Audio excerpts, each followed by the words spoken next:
परम पूज्य गुरुदेव युग ऋषि पंडित श्री राम शर्मा आचार्य वाङ्मय रामायण की प्रगतिशील प्रेरणाएं। आइए पढ़ते हैं, सुनते हैं और समझने का प्रयास करते हैं। गायत्री मंत्र हमारे साथ साथ। ओम भूर्भुवः स्वाहा तत्सवितुर्वरेण्यं भर्गो देवस्य धीमहि धियो यो नः प्रचोदयात्।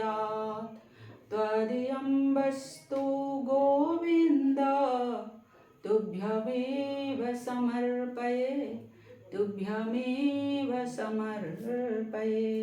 गिरा अर्थ जल बीच सम कहियत भीन न भीन, बंदौ सीताराम पद जिन्हि परम प्रिय खीन। सियावर रामचंद्र भज जय शरणम, जय जय सिया राम शंकर हरि ओम।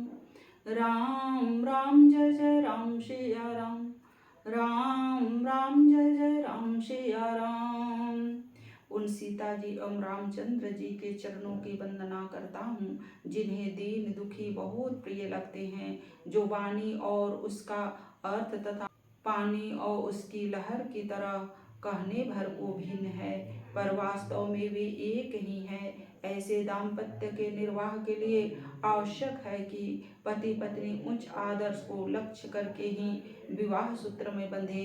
काम तुष्टि की कामना या शारीरिक आवश्यकताओं की पूर्ति का हीन दृष्टिकोण लेकर नहीं। शिव पार्वती विवाह के प्रसंग में यह आदर्श बड़े स्पष्ट रूप से उभर कर सामने आता है।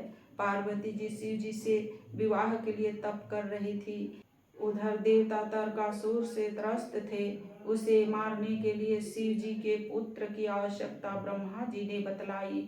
शिव जी समाधि में लीन थे। देवताओं ने अपनी बुद्धि के अनुसार कामदेव को भेजा। सोचा काम से पीड़ित होकर वह विवाह कर लेंगे, पर हुआ कुछ और ही। उन महायोगी ने क्रुद्ध होकर कामदेव को जला दिया।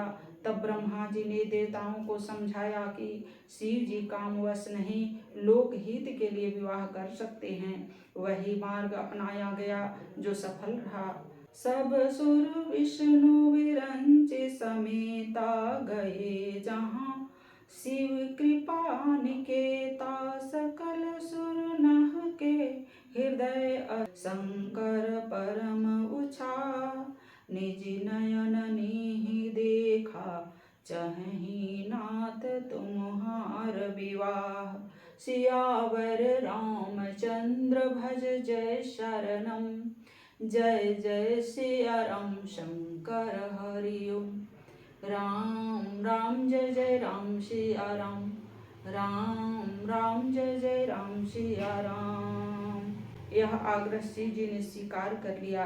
इस लीला से उन्होंने स्पष्ट कर दिया कि विवाह काम शक्ति से नहीं, कर्तव्य बुद्धि से किया जाना चाहिए। यही स्थिति पार्वती जी की भी थी। विवाह की दृष्टि उनकी भी उतनी ही उत्कृष्ट है। उनकी परीक्षा लेने की दृष्टि सप्तऋषि उनके पास गए और कहा कि शिव जी ने कामदेव को जला दिया है, अब तप करना बेकार है, वे विवाह करेंगे ही क्यों। उसके उत्तर में पार्वती जी का उत्तर बड़ा ही प्रेरक है। वे बोली कि शिव जी की आराधना उन्हें कामासक्त समझकर नहीं की है। आपके दृष्टिकोण से मेरा दृष्टिकोण भिन्न है। तुम्हारे जान काम अब चारा, अब लगी शंभो रहे स्वीकारा। हमारे जान सदा शिव योगी, अज अनवद अकाम अभोगी। सियावर रामचंद्र भज जय शरणम, जय जय सिया राम शंकर हरि ओम। राम राम जय जय राम सिया राम, राम राम जय जय राम सिया राम। आपकी जानकारी में शिव जी ने काम को अभी जलाया है और अब तक वे विकार युक्त थे, किंतु हमारी समझ में तो शिव जी सदैव से ही योग युक्त, जन्म रहित, दोष रहित, कामना रहित और भोग से रहित हैं। इस प्रकार उच्च भावनाओं से प्रेरित सम्मान विचारों और उद्देश्यों वाले वर और कन्या विवाह सूत्र में बंधकर आदर्श दाम्पत्य की सृष्टि कर सकते हैं। विवाह का आधार शारीरिक आकर्षण, एक दूसरे के पद अथवा धन को नहीं बनाया जाना चाहिए। उच्च आदर्श को ध्यान में रखकर ही वर कन्या का चुनाव करना चाहिए और उन्हें भावनापूर्वक दाम्पत्य सूत्र में बांध देना चाहिए। हिमाचल ने पार्वती को इसी प्रकार शिव जी से संबंध कर दिया। गही गिरिश कुश कन्या पानी, भवहि समर्पी जानि भवानी।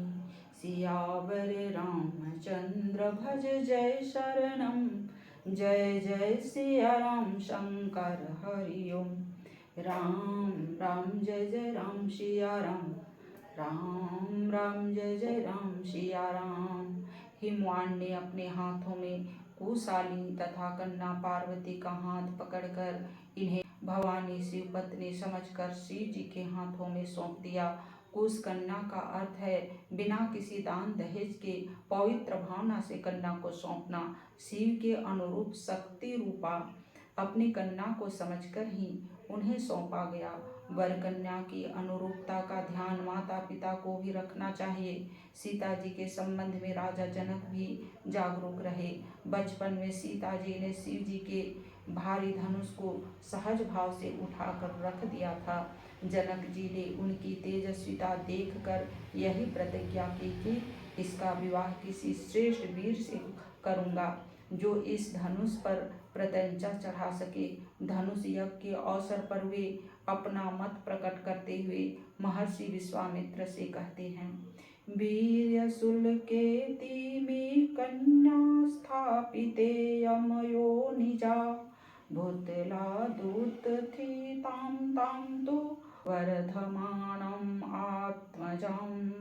सियावर रामचंद्र भज जय शरणम, जय जय सिया राम शंकर हरि ओम।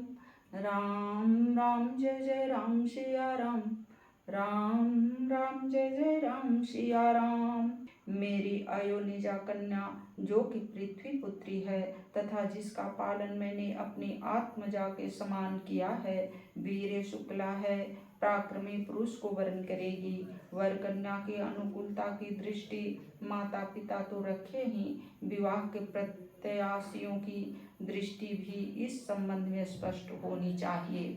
धनुष यज्ञ के पूर्व माता सुनैना सीता जी को मंदिर में पूजा के लिए भेजती है। वहीं पर वे भी अपने उपयुक्त अनुरूप वर की कामना करती है। पूजा हाँ अधिक अनुरागा, निज अनुरूप सुभग वर मांगा। सियावर रामचंद्र भज जय शरणम, जय जय सिया राम शंकर हरि ओम। राम राम जय जय राम सिया राम, राम राम जय जय राम सिया राम। आज की वीडियो में इतना ही। लाइक, सब्सक्राइब और शेयर करें। धन्यवाद। ओम शांति।